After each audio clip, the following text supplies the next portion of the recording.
Привет les amoureux de la langue russe.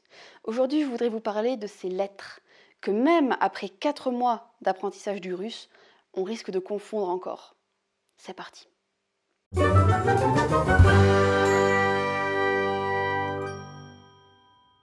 Avant de commencer, je voudrais vous proposer 2 choses. La première, c'est d'aller faire un petit tour sur mon groupe Facebook, dont je vous mets le lien ici, pour que vous puissiez rencontrer d'autres personnes qui veulent apprendre le russe, comme vous, et qui ont des conseils, des astuces, des références à partager. Voilà, c'est un groupe Facebook gratuit.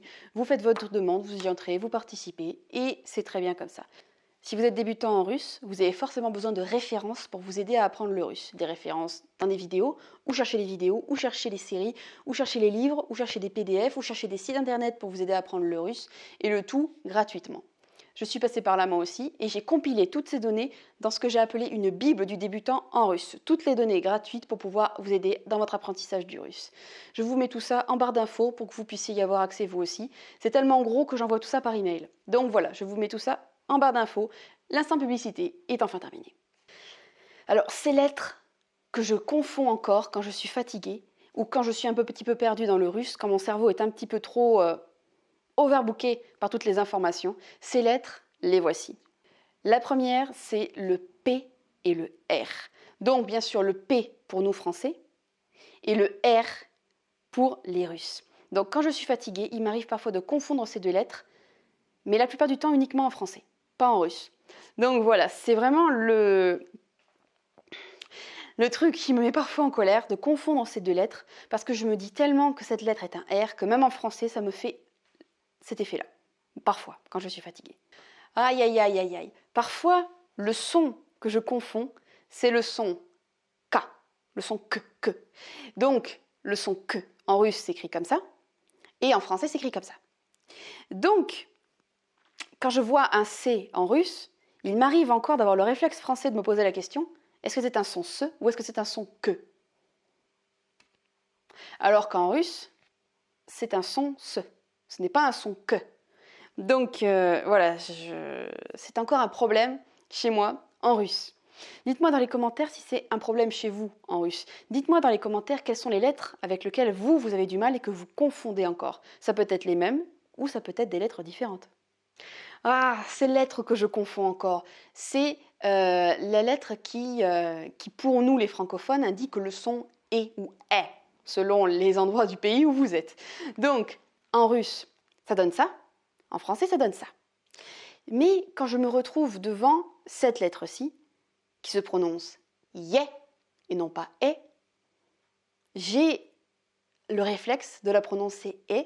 Et quand je me retrouve devant cette première lettre, d'être un petit peu déstabilisée. Parce que je reste avec mes habitudes françaises, avec mes réflexes de française, de vouloir dire et non pas ye.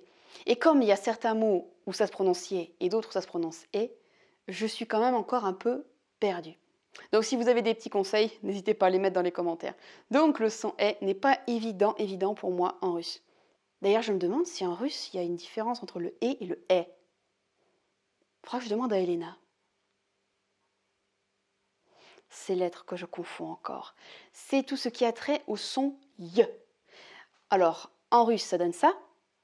En français, ça donne ça. En fait, ce qui donne le son y en français, c'est soit le y, soit le tréma. Le tréma sur le e, par exemple.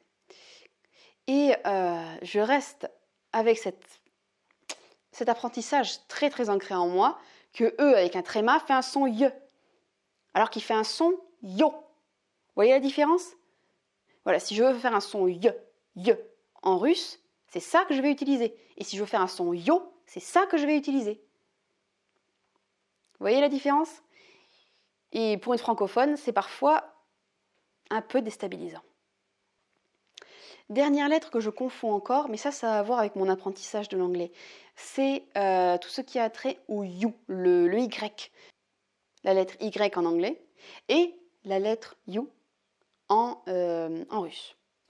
Donc, ça j'avoue que j'ai du mal parfois, parce que je sais que le Y en russe, ça fait le son OU, là on est d'accord, mais quand je me retrouve devant le son you, je me retrouve un peu déstabilisée parce que ça me rappelle le Y anglais.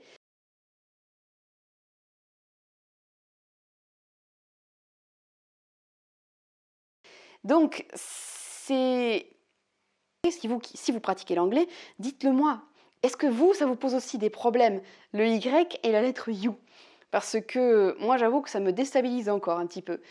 Et comme la lettre You n'est pas très utilisée en russe, ça se pratique pas beaucoup, donc j'ai du mal à gommer un petit peu cet apprentissage premier de l'anglais.